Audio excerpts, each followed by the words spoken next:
a Previdência, até 2015, era financeiramente equilibrada. O problema aqui é de gestão. É uma reforma profunda, perversa e que prejudica os mais pobres. Do jeito que está o texto, é considerado uma medida impopular. Não precisa da reforma da Previdência.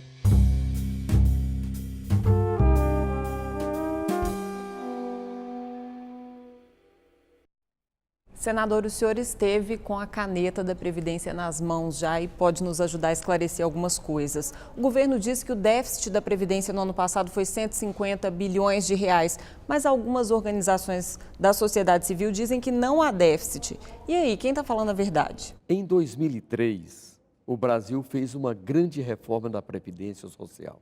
E a Previdência Pública, contributiva, urbana do INSS, essa previdência, ela faltava lá em 2003, 2004, algo em torno de 20 bilhões de reais ano para fechar as suas contas.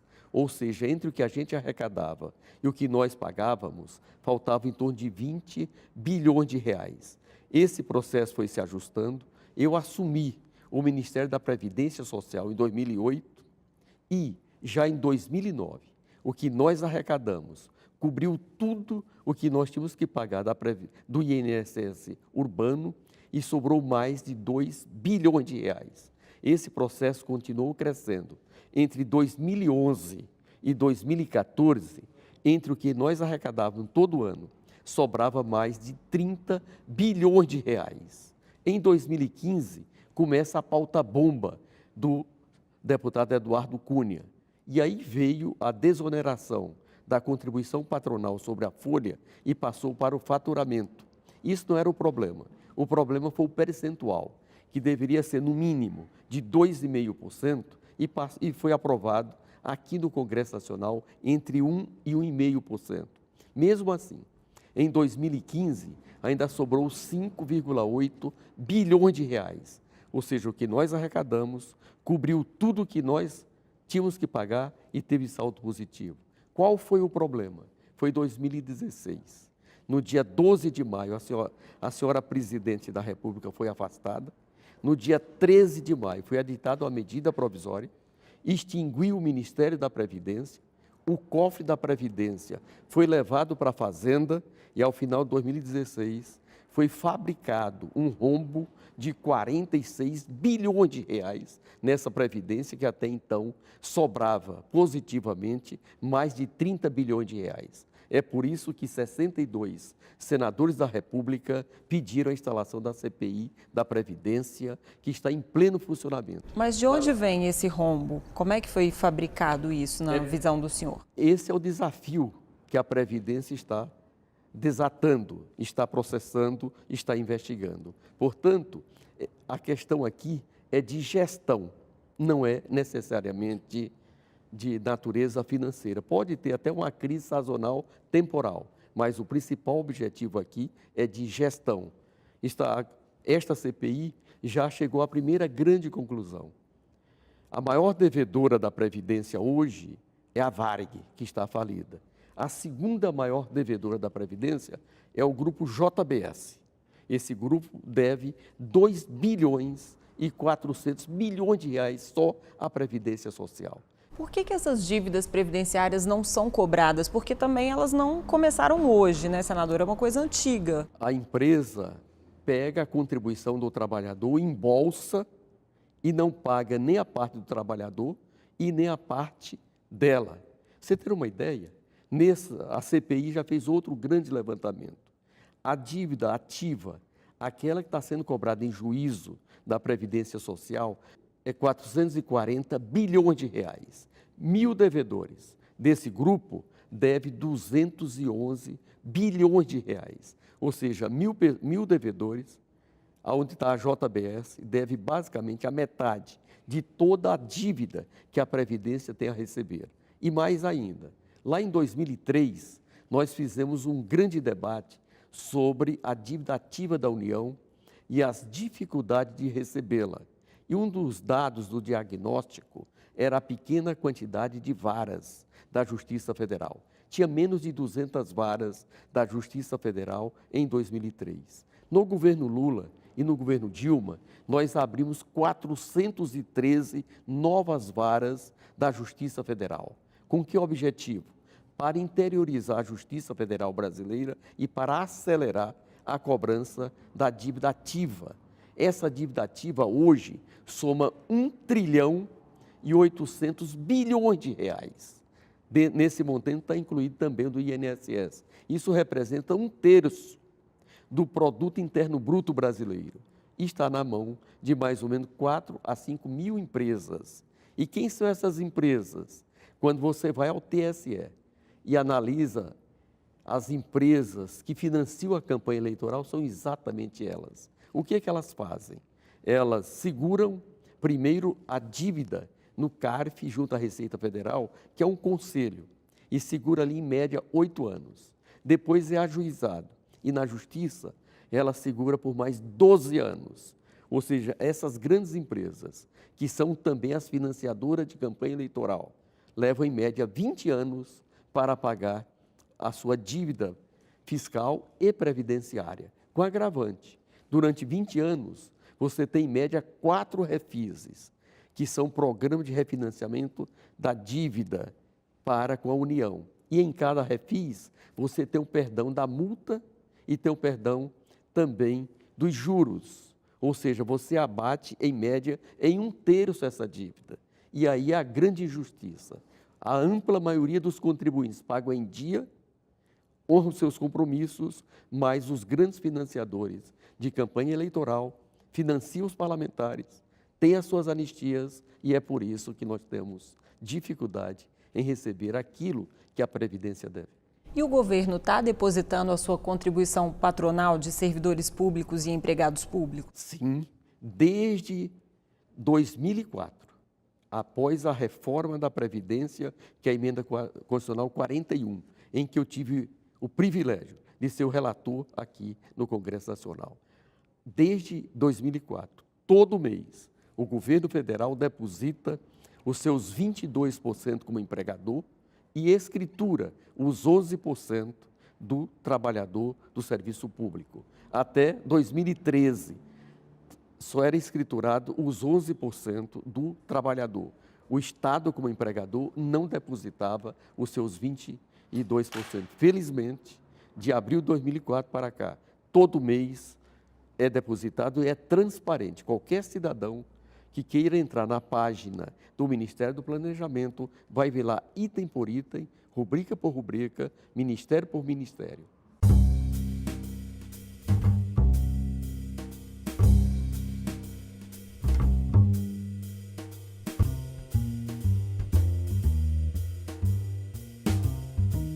O texto da reforma da Previdência foi aprovado na Comissão Especial da Câmara, agora aguarda votação no plenário. O senhor acha que essa proposta aprovada lá na Câmara é melhor do que o texto original enviado pelo governo ou não? O texto original e o que a Câmara aprovou, a Comissão Especial da Câmara aprovou, é uma reforma profunda, perversa e que prejudica os mais pobres. E entre os mais pobres, as mulheres. Quer ver um exemplo? Hoje, a professora da creche, da pré-escola, do ensino infantil, do ensino fundamental e do ensino médio, ela se aposenta com 50 anos de idade e 25 anos de contribuição com o salário do mês. O que foi aprovado na Comissão Especial eleva essa idade de 50 anos para 60 anos e o tempo de contribuição de 25 anos para 40 anos. É um acréscimo de 10 anos na idade dela e de 15 anos no tempo de contribuição para receber o mesmo valor. Como agravante, a professora, hoje, ela tem que ter no mínimo a graduação. E ela conclui a sua graduação entre 23 e 24 anos de idade. Normalmente, ela começa a lecionar aos 25 anos de idade. Como exige 40 anos de contribuição, 40 anos de contribuição mais 25, que foi a idade que ela começou a trabalhar, na verdade, essa professora da creche, da pré-escola, do ensino infantil e do ensino fundamental, para se aposentar com os valores que recebe hoje, ela tem que ter 65 anos de idade e 40 anos de contribuição. Não satisfeito com isso, o agricultor familiar, que é o chamado segurado especial, que é composto do agricultor familiar, do pescador artesanal, do extrativista, do quilombola e dos povos indígenas, a mulher se aposenta hoje com 55 anos de idade e 15 anos na atividade rural, no mínimo. Ou seja, a sua contribuição é um percentual sobre a comercialização da safra. Eu sou da região Nordeste. Ali, a seca é uma realidade. Estamos agora saindo de 5 anos de seca consecutiva. E essas famílias não tiveram nenhum tipo de renda. Como não tiveram renda, elas não são obrigadas a contribuir. O que é feito na reforma da Câmara? Altera o critério de contribuição. Esses 15 anos passa a ser contribuído sobre o salário mínimo. Não diz ainda quanto é esse percentual. E se em torno de 5% o governo anunciou, né? Não saiu ainda. Por isso, não tem como você afirmar. O fato é que hoje não está definido qual é o percentual. E essas pessoas não têm como contribuir sobre o salário mínimo durante 15 anos, porque eles não têm renda. Nesse período tem seca, tem uma série de outras crises. E é esse sistema de contribuir sobre a comercialização que é o sistema justo, como agravante. 99% desses trabalhadores e trabalhadoras se aposentam com um salário mínimo. É o mínimo que nós podemos assegurar a esse público, porque nós, da cidade, podemos não ter uma bicicleta para andar, podemos não ter um carro para passear, mas se na nossa panela não tiver o arroz e o feijão, a massa do milho ou a farinha da mandioca, a gente não sobrevive. E é esse agricultor, da agricultura familiar, que produz para alimentar a sua família e para nos alimentar na cidade. Por isso, essa reforma é extremamente injusta e 95% da sociedade brasileira, em todo o levantamento que se faz, diz que não aceita isso. Até porque a Previdência, até 2014, até 2015, era financeiramente equilibrada. O problema aqui é de gestão. Está aprovado e a CPI está levantando todos esses dados. O senhor citou a questão das mulheres, a gente tem uma pergunta do E-Cidadania, várias pessoas se manifestaram no portal a favor da redução da idade mínima para as mulheres e foi reduzido para 62 anos, né? Mas um homem especificamente apontou uma situação que é a seguinte: a mulher tem a expectativa de vida maior que a do homem. Por que ela tem que ter uma idade de aposentadoria diferente da do homem? Eu quero esclarecer que a idade da mulher se aposentar hoje é 55 anos. Não vamos pegar a malvadeza total desse presidente ilegítimo e achar que a malvadeza da Câmara é menos ruim. Na verdade, hoje ela se aposenta com 55 anos, tanto a servidora pública, principalmente ela. E essa idade está saindo de 55 para 62 anos. É um acréscimo de 7 anos. Sem esquecer que o tempo de contribuição desta mulher, servidora pública, é 30 anos. E esse tempo de contribuição está elevando para 40 anos. Ou seja, um acréscimo de 10 anos. E a forma de comunicar é a chamada meia-verdade, ou copo meio cheio ou meio vazio.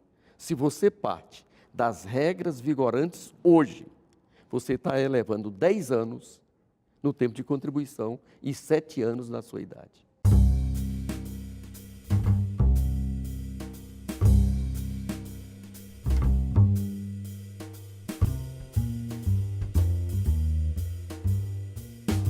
E a questão dos militares? Por que eles não estão contemplados nessa reforma? Em todo o planeta, os militares têm tratamento diferente. É uma categoria que dá a vida na defesa do território, na defesa dos nossos interesses e na defesa do Estado Nacional. Por isso, não tem nenhum país do mundo em que o militar contribua para a sua previdência. Quem contribui é o órgão, é o Tesouro Nacional através do Orçamento da Defesa. É bom registrar. Lá em 2001, 2002, nós comprometíamos algo em torno de 0,9% do Produto Interno Bruto, que hoje daria em torno de 70 bilhões de reais. E tínhamos a pensão vitalícia para as filhas dos militares. O que foi feito? As meninas que nasceram de 2003 para cá não têm mais pensão vitalícia. A pensão deles é igual aos demais trabalhadores. Ao completar 21 anos de idade, adquire a sua maioridade. E cada militar passou a contribuir com 6% do seu soldo para custear o seu sistema de pensão e também o seu sistema de saúde. Esse sistema tem permitido que essa contribuição, que era de 9% do Produto Interno Bruto lá em 2001, 2002, chegou a 2014 a 0,55%, 0,56%. E foi feito um planejamento para que isso represente 0,5% do Produto Interno Bruto, algo em torno de 35, 36 bilhões de reais. Estamos basicamente atendendo. Por isso, queremos deixar claro, precisamos tratar diferente as nossas Forças Armadas, porque eles exercem uma atividade que defende os interesses nacionais. E a exemplo de todo o planeta, eles têm o custeio pelo tesouro daquele país. Um outro comentário que a gente viu lá no portal é: por que mexer na aposentadoria dos trabalhadores? Por que não mexer na aposentadoria dos parlamentares apenas? Mexe-se em tudo. Lá em 2003, isso já foi feito. Nós tínhamos o IPC, que era o Instituto de Previdência dos Congressistas, em que o parlamentar se aposentava após 8 anos de mandato, independentemente da idade, independentemente do tempo de contribuição. Isso foi extinto em 96. Em 1996, o IPC foi extinto. E, a partir dali, os parlamentares têm as mesmas regras do servidor público. Ele contribui com 11% do seu subsídio, o Estado contribui com 22% e ele se aposenta aos 60 anos de idade, homens e mulheres. Não tem diferenciação. E 35 anos de contribuição, homens e mulheres. E não tem mais salário integral. É correspondente a 1,35 de contribuição por cada ano. Se ele ficar no parlamento durante 35 anos, ele tem a aposentadoria cheia. Parece-me que até hoje só tem um que preencheu esse requisito, foi Pedro Simão. Todos os demais, nenhum conseguiu, nem o presidente José Sarney, que foi parlamentar, conseguiu chegar a essa realidade.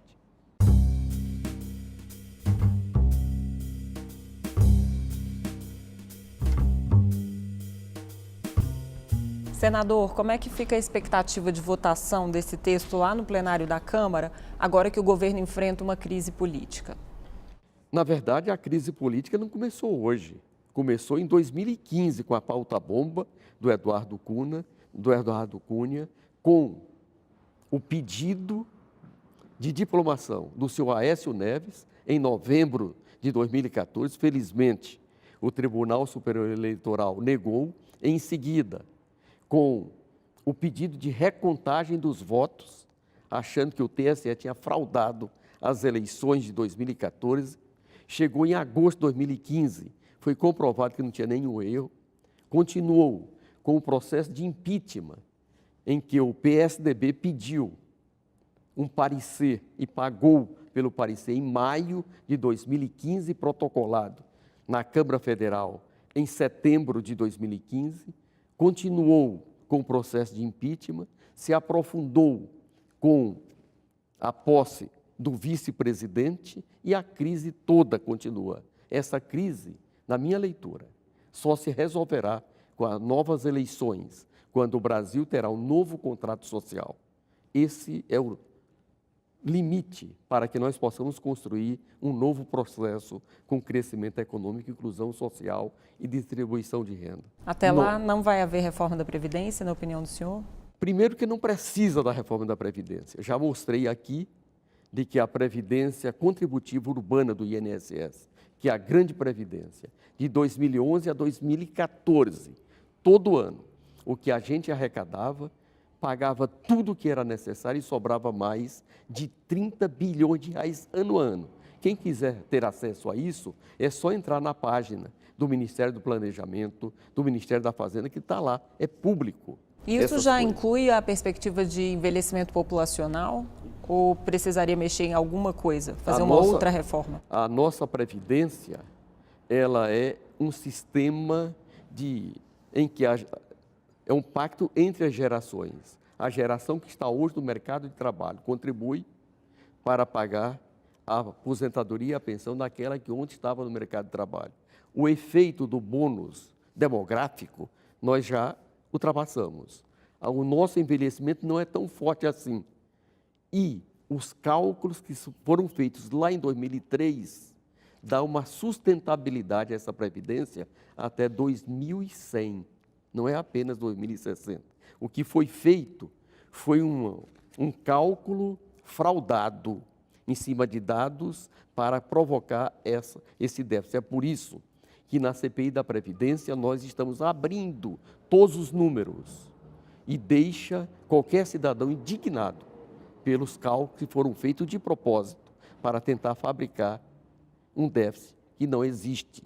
Por isso é que nós temos clareza. A Previdência precisa de gestão e não de reforma. Agora, o senhor acha que as negociações vão ser feitas todas na Câmara? Se o texto vier ao Senado, aí ele já vai ser aprovado como vem da Câmara? Assim como está ocorrendo com a reforma trabalhista, por exemplo? Eu não acredito que este Congresso Nacional, que tem os dados, tem as informações, possa fazer uma malvadeza dessa profundidade. Quem é que quer a reforma trabalhista e a reforma Previdência? É o mercado.